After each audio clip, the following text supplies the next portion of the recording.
So we are the Heritage of Heroes. It is my distinct honor and privilege to introduce Chief Warrant Officer 4, United States Army, retired Doug Petersen. He is a highly decorated Vietnam War veteran who served with exceptional courage and distinction as a dust-off pilot, flying aeromedical evacuation missions under the call sign DUSTOFF 34. During his combat service, he logged nearly 1,000 flight hours in hostile environments, was shot twice while attempting to rescue wounded soldiers under fire, was directly responsible for the evacuation of approximately 1,300 injured personnel from the battlefield of Vietnam.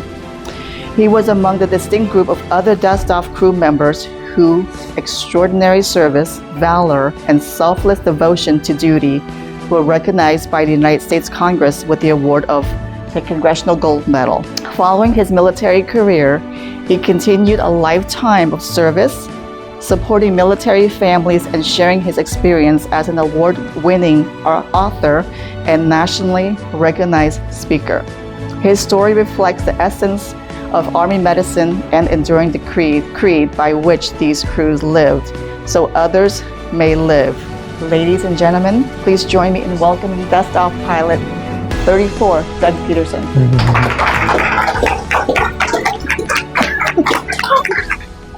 Thank you very much. It's truly an honor to come over here and share a little bit about my story. So, to all the Vietnam veterans that are here today, welcome home. We see this picture up here on that screen right now, and that's a 22-year-old kid. This guy had a little more hair than I do. You know, the Army in the mid-60s had a program called High School to Flight School. If you had a high school diploma, could pass the flight aptitude test and a flight physical, the Army would send you to flight school to become a pilot. So my journey in this career of mine started probably about 50 miles west of here in a little place called Mineral Wells, Texas. Fort Walters. You know, that archway is still there. It's the U.S. Army Primary Helicopter Training Center. And that little helicopter that's on the right, that was the trainer that we flew in. It was called TH-55. Unless you were a big, tall guy, then they put you in a different aircraft. It was the TH-23. But this is the one we flew. And you can imagine there is no room in that cockpit but for two people. And you're shoulder to shoulder in there. So here's a picture of my flight school class. Now, we had lots of these classes. During this 1969, we were graduating 250 aviators every 2 weeks, 500 a month, because there was a war going on and there was a big need for Army helicopter pilots. Plus, there was some attrition in flight school that they didn't quite make it. So here we have on the upper left corner there is, I want to call that, I'm a cool aviator.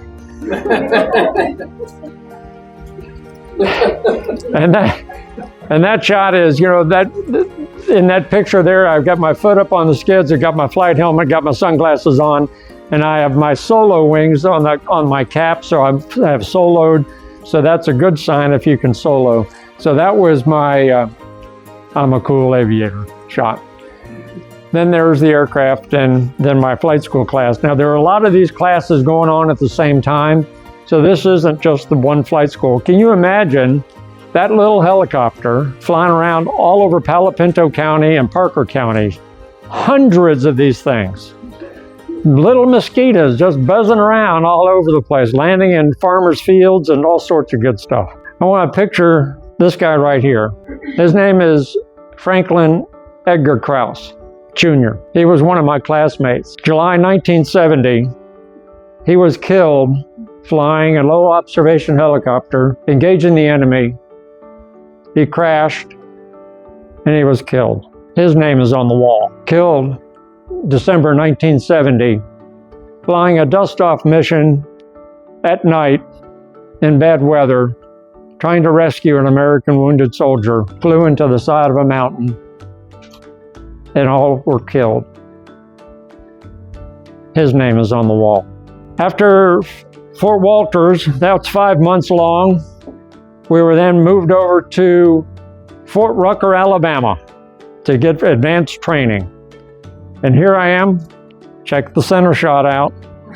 Okay? I'm a cool aviator. Then in this back part of the helicopter, on this picture right there, I don't know if you can see where there's, you can see some on the Huey, there are some rocket pods. So in the last 4 weeks of flight school, I was selected to learn to fly gunships. So here I am, I'm a Huey, flying this Huey. I'm 21 years old, flying a Huey with rockets and machine gun, miniguns, and grenade launchers, and I'm blowing up trucks and tanks downrange. I am having a blast. It was so much fun. So after 4 months of Fort Rucker, we were then off to Vietnam. So I landed in Vietnam, down here near Saigon, in Tan Son Nhut Air Force Base. And when you get off the aircraft, down the ramp, there are two things that I can remember. One is the heat. It was hot and it was humid. The second thing that I remember was the smell. I don't know what it was. I can tell you what I think it was, but it was very strong. And those are the two things that really got my attention, was the heat and the smell. So they put me on a bus and they took me over to Long Binh to the 90th Replacement Battalion. So in the 90th Replacement Battalion, they give you a 3-day indoctrination. They start you on your malaria pill. I didn't get malaria, so I guess it worked. So the other thing they do is we don't use American currency. So they took all the American currency that you had and converted it over to MPC, Military Payment Certificates. This is some of the MPC that I had. This is a nickel. This is a dime. And that's 50 cents. I spent all the dollars. So this is where you would go if you would go to the PX there on your installation and go buy snacks, whatever, beer, whatever you wanted to buy. That's what you would use. You would use MPC, and we rotated MPC out quarterly. So there was a black market for MPC, so we converted all our MPC. Every quarter you had to go in and get new pictures on it. So then at the end of the third day, they said, this is when you're going to get your assignments. And so they came down to Mr. Petersen. I said, yes, sir. You're going to be flying dust off. Oh, time out. I'm a gunship guy. They said, no, you're a dust off guy. And so I was assigned to the 45th Med Company as a dust-off pilot, which happened to be like 100 yards away from where I was in that 90th Replacement Battalion, just on the other side of the concertina wire. And this is where I started flying medical evacuation helicopters. So others may live. That was our motto. Medical evacuations helicopters were called dust-off. That was my call sign. We were an unarmed helicopter with a crew of 4. We had a pilot in command, we had a co-pilot, we had a crew chief, and we had a medic. And I said we were unarmed. We had personal weapons. So I had a 38 revolver, 4-inch barrel. On a good day, I might be able to hit that wall somewhere, I don't know. It just really wasn't a very good weapon. But we were prohibited from engaging the enemy in an offensive manner. We only had those weapons in a defensive role, meaning that we were there to protect our patients. You know, our hands are full.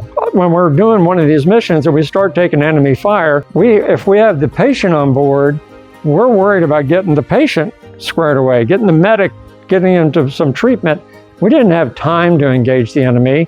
The pilot's job was to get in and get out as quickly as we could. And this picture was taken down south of Saigon in the Mekong Delta area. So during the 11-year war from 1962 to 1973, there were approximately 1,400 dust-off and medevac pilots for that 11 years, whose average age was about 20 or 21 years old. Keep in mind, now we're giving this 21-year-old a helicopter and a crew of 4 and having them go fly at night in bad weather at that young age. keep in mind today, you have to be 25 to rent a car. There were about 2,000 crew chiefs and medics during that same time frame that flew the mission. So a total of 3,400 crew members during the 11 years that we were over there. This was a picture of my company area, the 45th Med Company in Long Bend. And when I give this presentation to schools, I ask the students, I say, what do you think is in those barrels? Matthew, what do you think is in those barrels? Oil. Oil is not the answer. Sorry. So they usually say oil or fuel or medical supplies. And I would say, okay, now this is why we park our helicopters around them, is that when the enemy launches a rocket attack and the shrapnel explodes, we don't want it to hit the helicopter, we want it to hit the barrels. So if it was filled with fuel or oil, things could get exciting quickly. So it was filled with sand and water. So in the back row there, in the background, you can see some buildings, and those we called hooches. That's where we lived. We lived in that hooch, and that was my my home away from home. And we'll get another picture of that. So there we are. So there's my hooch. I'm sitting outside my hooch, and I asked the kids in the school, I said, what do you think that big thing is above my head? And they all know it's an air conditioner, right?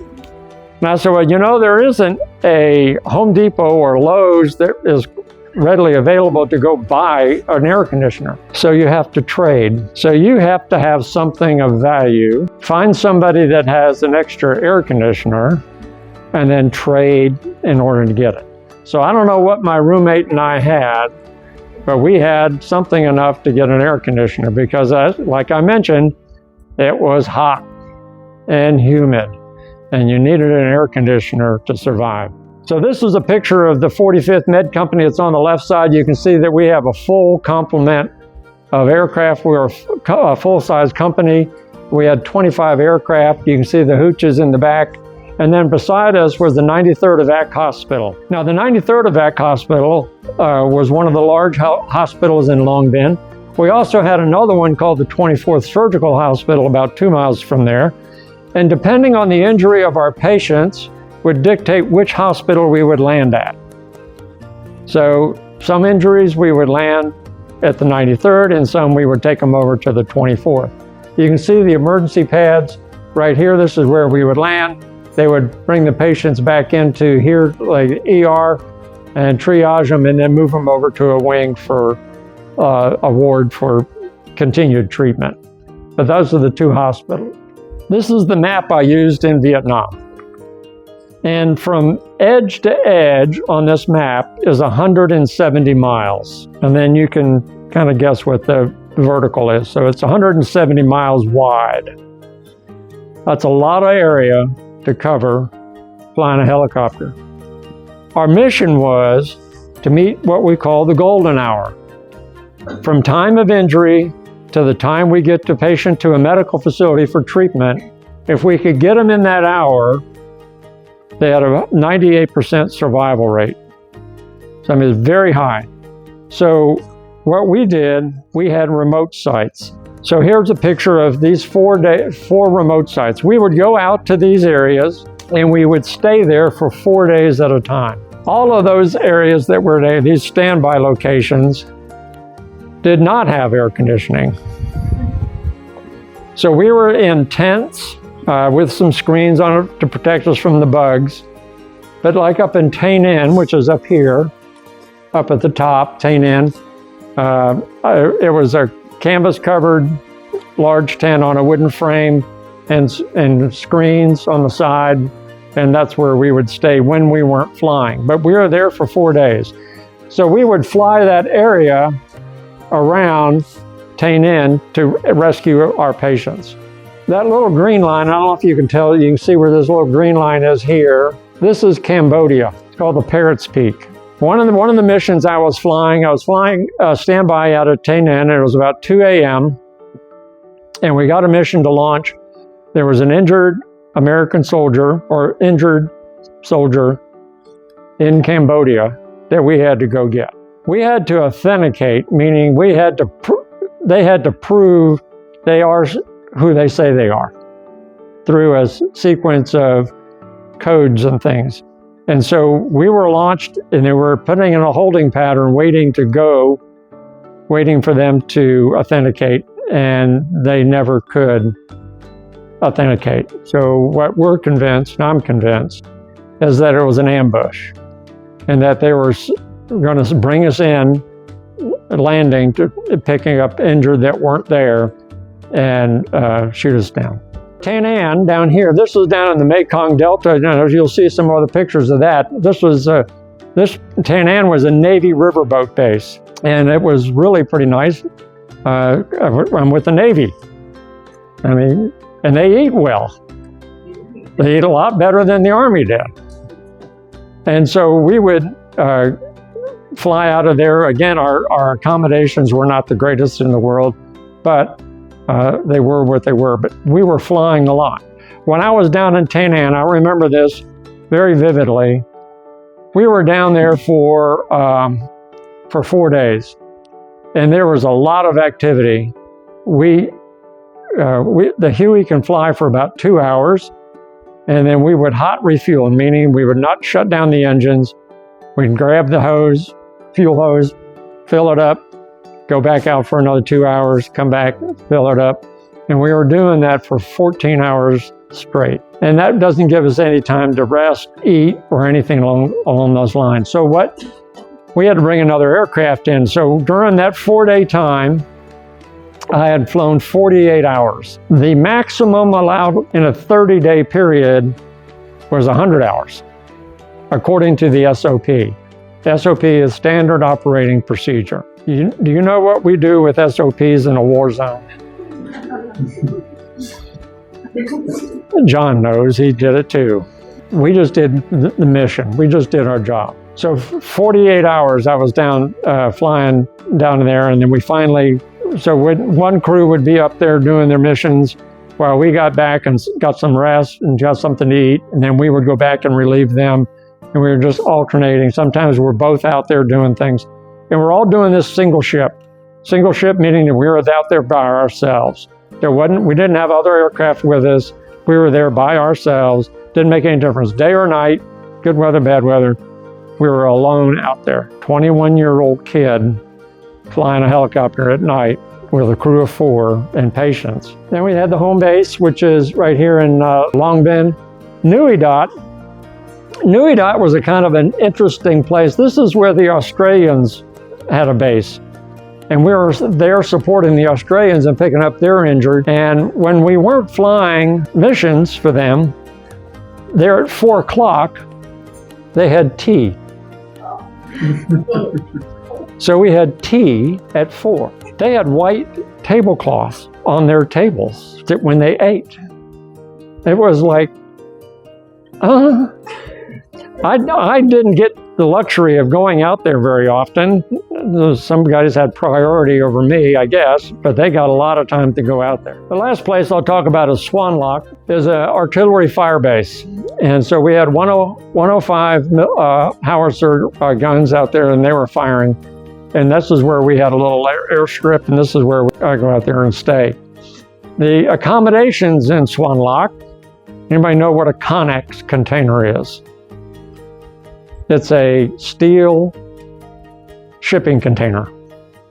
Not real big ones, probably half the size of what you see on the 18-wheelers today. But it was a steel shipping container. That's where our cots were. Oh, did I mention there wasn't air conditioning in it either? Swan Lock was in an area that was triple canopy jungle. It was really very dense. So those are the 4 places that the 4 standbys plus our home base that covered our area of operation. This is a picture of Tan An. This is down south in the Mekong Delta. The Mekong River is right there. You can see that. Here's an airplane that's on the runway, and that's our helicopter right there. And then just to the right of that pond, that's right to the right of the helicopter, is where we were staying. You know what's really, really good about the Navy? We'd come back about 3 or 4 in the morning from flying all night, and no more missions, and we land, and the smell of cinnamon rolls and fresh donuts, cold milk, that was to die for. So the Navy treated us pretty well. And one of the Navy guys, I was getting ready to rotate back up to the home base, and the Navy chief says, the mess chief came in and says, hey chief, I need you to, can you take one of my guys upriver to his base? And I said, you know, we're not a taxi. I mean, we have missions and we're not a taxi. Oh, okay. Well, I have a half a case of steaks and a half a case of lobster tails. I said, when can he leave? Here we are. This guy, his name is Bill Yancey. And the reason I show this picture is I wanted to look at the windscreen. And the windscreen up here, we don't call it a windshield, we call it a windscreen. So on the windscreen, you see a bunch of scribbling back up in here. And that's where we wrote our missions when we would get them on the radio. And we would write the missions on the windscreen with a grease pencil. So Matthew, since you're the youngest guy here, I'm going to ask you what a grease pencil is. There you go. That's close enough. So we would write the missions on the windscreen with a grease pencil. And it's much like a crayon. And if you're familiar with these, you know, you pull the little string down and you unwrap it to sharpen it to write some more. So we had a little grease pencil. We would write the missions on the windscreen. I would also mark my map. If you look at the map, you can see some of my grease pencil markings of missions that I flew that will be on there. So then we would write the missions there. When we completed it, we would erase it with a little rag that we had in our hand pocket, and then we would write the next one on there. So when we would, we normally flew at about 2,000 feet AGL, above the ground. And the reason for that is that small arms fire was pretty inaccurate at that level. So we would fly around at 2,000 feet until we got to the location to where the pickup zone was. So then when we got there, we would say, okay, we talked to the guy on the radio, down on the guy on the ground, and we said, okay, pop smoke. Now, if a new guy was down there, he would say, okay, I'm throwing yellow smoke, and he would throw a yellow smoke grenade. And we'd say, no, don't do that. Don't tell us what color, because if the bad guy is listening, he's going to throw his yellow smoke.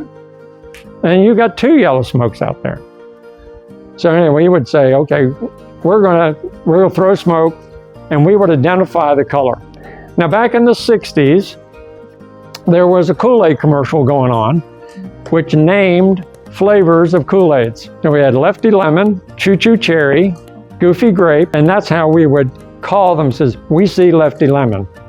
We didn't say we saw yellow, we saw a Lefty Lemon. So this is a picture of, you can see it right here in the background. So we come at 2,000 feet, we see where they are, we look for an approach path, we do some crazy maneuver to get out of 2,000 feet to the ground so that we minimize the exposure from the time that we get there to the time we get down to the ground. So now we're flying at about 5 feet above the ground at 100 miles an hour. Then we come up to this is the same locations right here. These are rice paddies out here. So we come up near that rice paddy and we're on the ground for no more than 2 to 3 minutes. And we're loading the patients on. We want to minimize the time that we're on the ground and get this patient back to a medical facility for treatment. On the ground for 2 to 3 minutes. And then we're going to low level out of there until we get some airspeed, and then we'll climb back up to 2,000 and get to a hospital. So this is a picture of some ARVNs. ARVNs are the Army of the Republic of Vietnam. That was the good guy army. That was the army that was there from the Vietnamese army. And we're loading them up and we're dropping them off at a medical facility of theirs called Mito, which was down in the Delta. So sometimes they ask me, well, how many people can you pick up or put in a Huey? And I go, well, I had 34 at once. And if you're ever familiar with a Huey, it's not that big of a helicopter. John can attest to any of this. And I had 34. I had 9 sitting in the hellhole or each side of the transmission, and the rest were just piled in there. You see these straps up here? Those are litter straps. This is where the litters or the stretchers would hang from.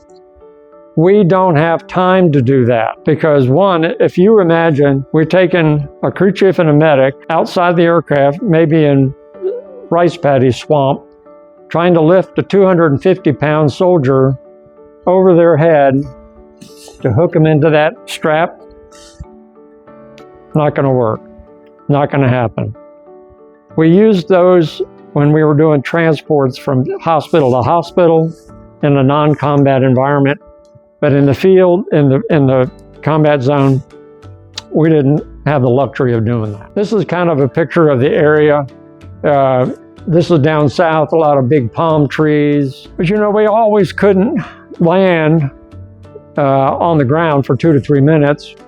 We had to land on boats to pick up the injured. Sometimes we had to get in these little hover holes. Here we are, we're hovering down into the jungle, work our way down low enough for them to load the patient. In this particular picture, they are not on the ground, but they're loading patients up into the helicopter. They're lifting them up as the pilot hovers. We're down in this area. Oh, by the way, a Huey's rotor blade is not a good weed whacker. Doesn't do very well. So we had to be very careful on how we got in and out of these little tight spaces and load them in there. And it could take us 15 minutes, 10 or 15 minutes just to get in to get them out. This is just another picture of them loading on. Now these are all Google photos, they're not my personal photos. Now there are some times where we don't even have that luxury and we have to do a hoist. A hoist is we're gonna hook this jungle penetrator, which is this thing on the right side, this big yellow thing. Those seats fold up and it looks like a yellow torpedo. And we're gonna lower it on a cable from the helicopter up here. We're gonna lower it down into the jungle. They're going to open it up and they're going to strap the patient onto the jungle penetrator and we're going to hoist them up. This is the most dangerous mission that we ever do. There were about 8,000 hoist missions done during the Vietnam War.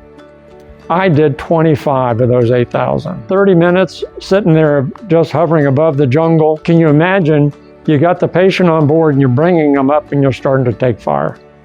Now what do? You can't leave. You can't drag the guy through the jungle. So you continue to just get them up as quickly as you can to get them some treatment. Okay, this is the last. I'm a cool aviator. Even in Vietnam, I was. The only reason I have this picture is to show the hoist is right here on the right side. That was out in Swan Lock area. So here we are, the home base. We're out at home base and we get a mission. The mission in the pickup zone is right there, about 40 miles away.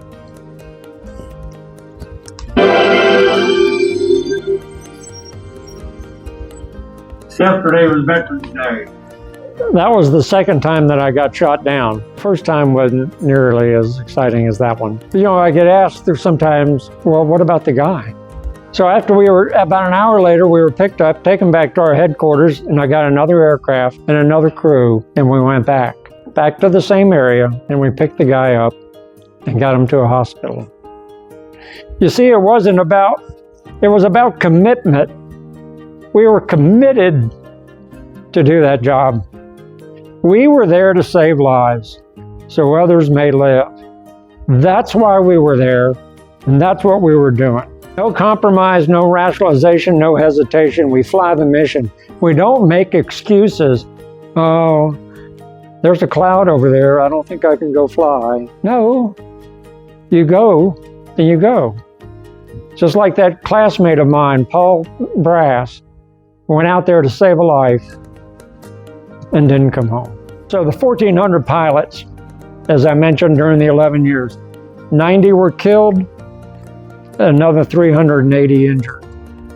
Of the crew chiefs and medics, approximately 650 either were killed or wounded. So the 3,400 flew nearly 500,000 missions, and we rescued over 900,000 patients. 3,400 rescued 900,000. But I want to tell you, I want to look at this a little different way. Of the 900,000, I want to focus on one of them. It's on the one guy that got to come home because what we did, he got to have a family. You see, the 3,400 number doesn't change.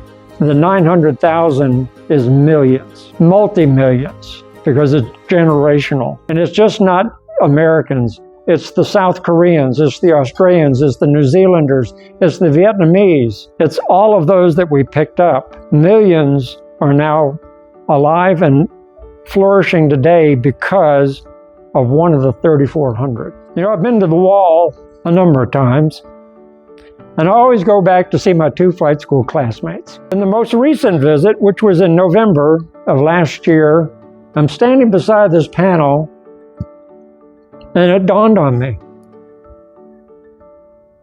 There are names on this wall who flew on my helicopter. I don't know who they are. And they didn't know me. So now when I go back, I visit them. Senator John Cornyn, about 10 years ago, introduced a bill into Congress to award all the Dustoff and Medevac crew members the Congressional Gold Medal 10 years ago. He could never get any support. He could never get any co-sponsors to co-sponsor the bill.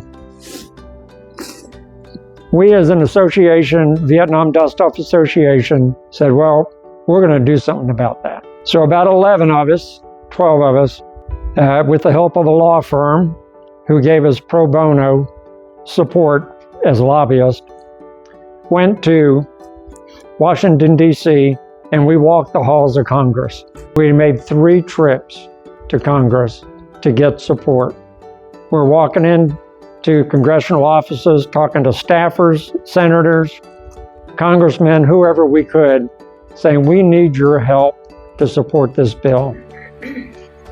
On September the 26th, 2024, the President signed into law Dustoff Crews of the Vietnam War Congressional Gold Medal Act. CBS News, local news, Channel 11, Doug Dunbar, some of you may know that guy, came to the house and did an interview of me and aired it on Veterans Day 2 years ago. Time coming for a group of Vietnam War veterans who were finally recognized for their heroic efforts. So that was a very nice piece that they did. Doug Dunbar is a great guy. He was such a neat guy. So during my 20 years, I've served 20 years in the Army. I flew the Hueys. I flew OH-58s. I was an instructor in the Black Hawk, and then my last assignment, I was flying that King Air out of Fort Knox, Kentucky. I can entertain any questions you might have. When did I retire? In 1989, May the 1st, 1989. Like, want to do helicopter? The Army's choice. So you went to fixed wing at the very end. Yeah. What a change. Pardon me? What a change. Yeah, oh yeah, it is a huge change. So what do you prefer? Depends on the mission. Okay. I mean, I enjoyed both. Flying the airplane was a blast. I mean, it was, but yeah, it was the Army. It was just, for some reason, they said, hey, would you like to go fly fixed wing in your last 3 years? And I said, yeah, of course.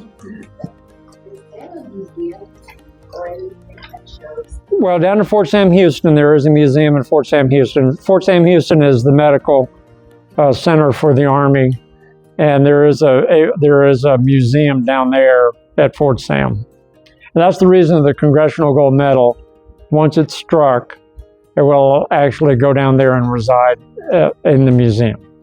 We don't get one. If we want one, for $160 plus shipping,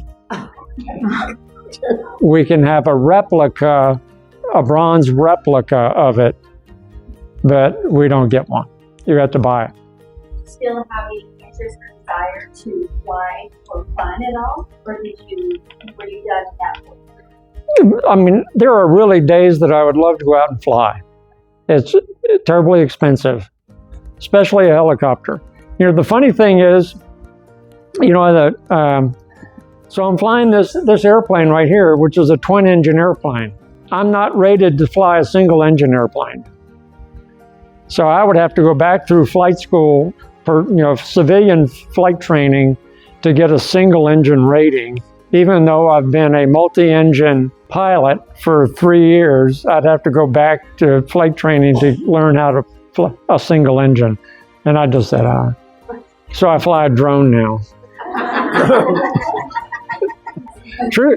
No, it's True. It's true. I fly a drone. I do real estate photos and roof inspections and all sorts of stuff like that.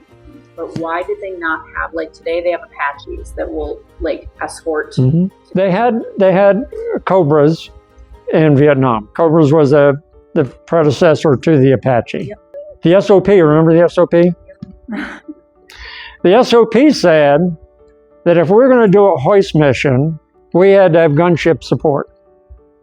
In other words, gunships flying around protecting us. Here's the situation. I get a mission to fly out there, and I call, hey, I need some gunships. We'll be out there in about an hour. Forget it. I don't have time for an hour. And we didn't. If they weren't close, we didn't bother. Of the 25 hoist missions, I didn't have gunship support in any of those. It was just too long for them to get to where I was. And since we're flying single ship, we were just one right after the other. We just didn't have time for that. You know, I do this presentation or a very similar presentation to middle schools and high schools.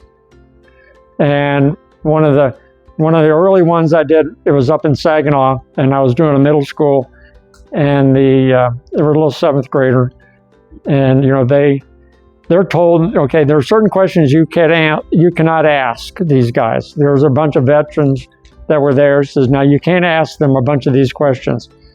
So she says to me, what was it like when you came home? I was floored. And I thought for a minute, and I said, it's not right for an American to spit on another American. So I started to cry, just like I'm doing now. And then she got upset because she made me cry. And I said, don't be upset. So you asked a very, very good question. Those Vietnam veterans here today, they can attest to the same thing, I think. You can ask them, but all the ceremonies that we're getting now are very much appreciated.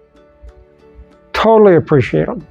All the efforts and the lapel pins that we have now and the recognition and those types of things, wonderful. Thank you. It doesn't erase it. It doesn't erase the memory. So I thought that she had asked a wonderful question, and I certainly made sure that she didn't feel bad about it.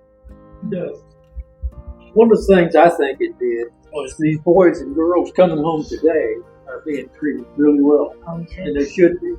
I think America learned the experience from the Vietnam War, and you know, we didn't have it so good, but fortunately, someone learned. Mm-hmm. They're doing a lot better these days. Mm-hmm. Absolutely. I'm from Hispanic descent. Mm-hmm. Sometimes I'm thinking in Spanish and I may want to ask in English, but the PTSD, was it recognized, or was that the time that it started to be recognized? Because I have a lot of friends that are all messed up because they were on the ground in Vietnam. John might be able to share some insight too, but here are my thoughts on PTSD. We had it and still have it. It wasn't called PTSD. It was just called something else, and it really wasn't treated. I don't think that we were until we started seeing the conflicts in Iraq and Afghanistan, and those things then came back with PTSDs. I think that most, if not every, Vietnam veteran has some level of PTSD. It was called shell shock during World War II, but they didn't really have a label. Do you remember anything labeled? No, I didn't either. No one acknowledged it in this country for 20 years. And everybody's got it. Yeah. Not just veterans, everybody's got it. But I mean, it was, PTSD, suicides, we hear 22 a day from veterans that are PTSD, and alcoholism and all drug addictions and all those probably can be attributable back to a PTSD situation. The things that we witnessed were just for a 20-year-old kid. Just crazy. I'm a veteran too, but you do it for the people to the left and to the right. That's kind of like a chip through it. Do you have any funny stories flying with guys to the left and to the right of you? Do I dare tell that story? They did a good time. Okay, so here's the funny story. It's in the book, but I'll tell it anyway. We were flying out of Tan An, down south in the Mekong Delta, and we had just finished mission, and it was probably 2 a.m. is my guess. And my crew chief says, "Sir, I have to go to the bathroom." He didn't use the bathroom, but you kind of got the idea. "I have to use the bathroom." I said, "Well, we'll be back here in about 30 minutes. "No. I need to use the bathroom now." Okay. 2 a.m. It's dark. I land my helicopter in a small village on a little road that goes out of the village. I'm landing on. Are the Viet Cong there? I have no idea. But my crew chief says he needs to.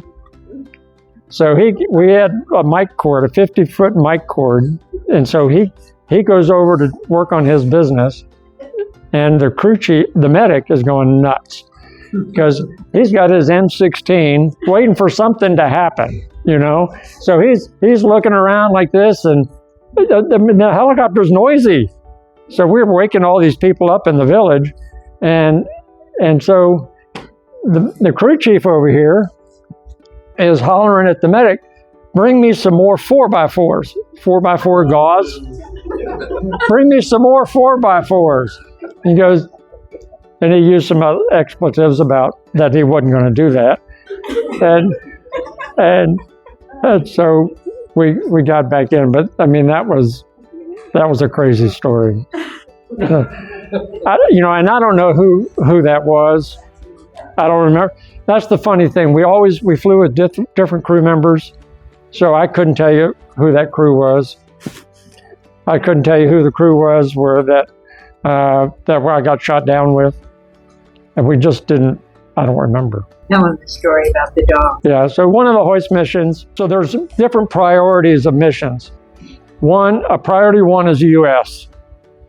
Priority 2 is a ally, the Koreans, the Australians. Priority 3 is the ARVNs, the Army of the Republic of Vietnam. Priority 4 was civilians. Well, there's one priority between 1 and 2, and I just call it a 1A.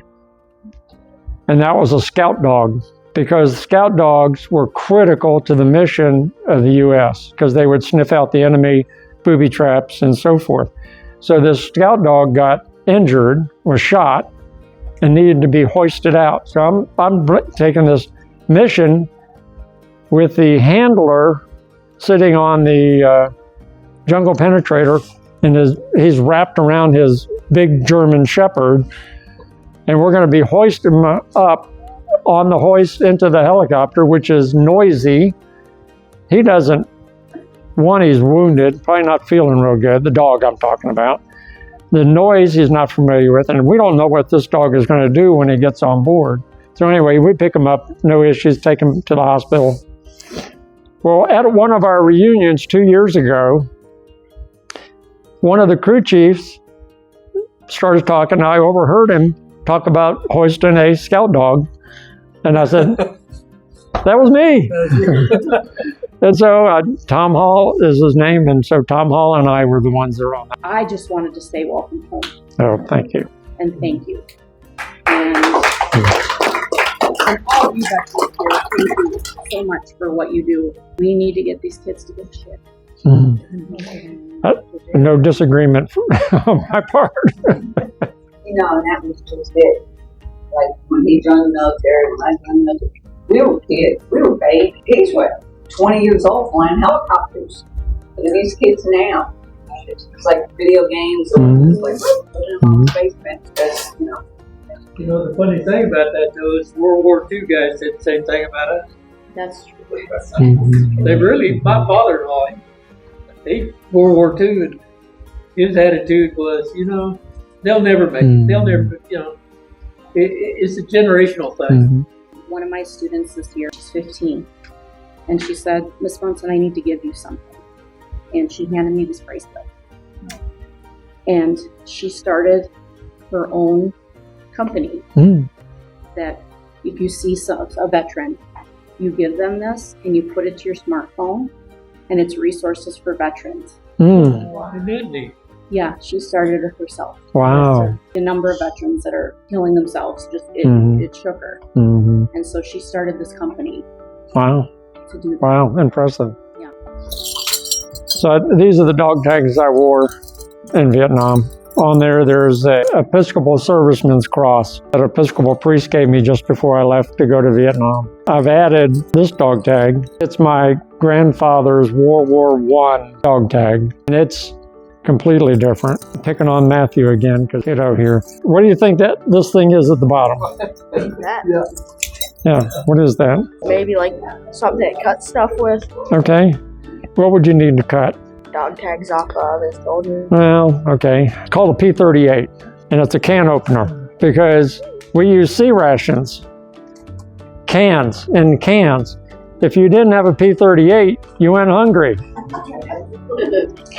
And so I have my P38 on my dog tags, and I when I go to the schools, I ask them that, and very seldom do anyone come up with the right answer, but that's P38.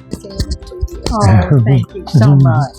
Thank you. And we have to celebrate because it is America's 250th birthday. That's right. And you deserve to be celebrated. Thank you. It is always a great honor whenever we can be with Doug. Tracy and I have had the pleasure of listening to his presentation many times, and it's very inspiring. This great opportunity to hear what they really endured and the courage, what these men did is just incredible, and it should act as recognition for what they've done. And to honor Doug and to thank him for being here today, we have a special presentation.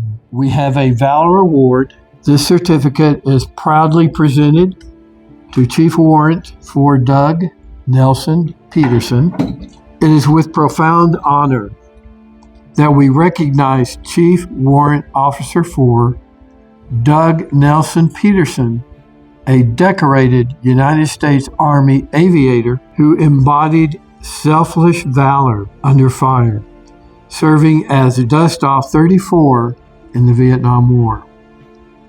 Doug flew nearly 1,000 life-saving medevac missions.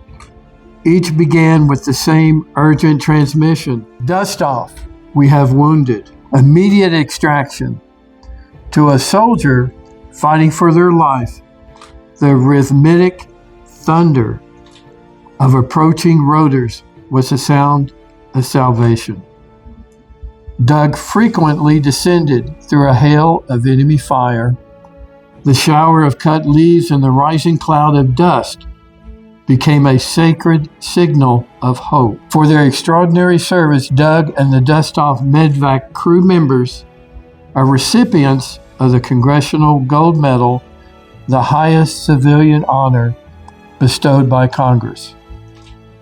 This prestigious recognition marks their place in history for rescuing over 900,000 wounded individuals under the most dangerous conditions imaginable. Doug's aircraft was more than a machine. It was a lifeline for the darkest moments of combat. Today, his legacy stands as a testament to both his extraordinary courage in war and his enduring compassion for his fellow veterans.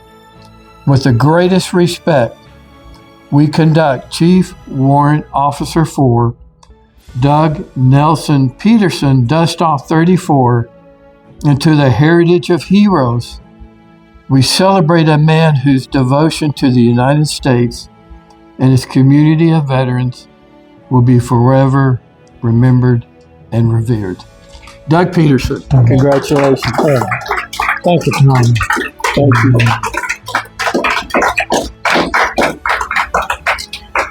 Yeah, got a pen. Thank you. Thank you very much. Thank you.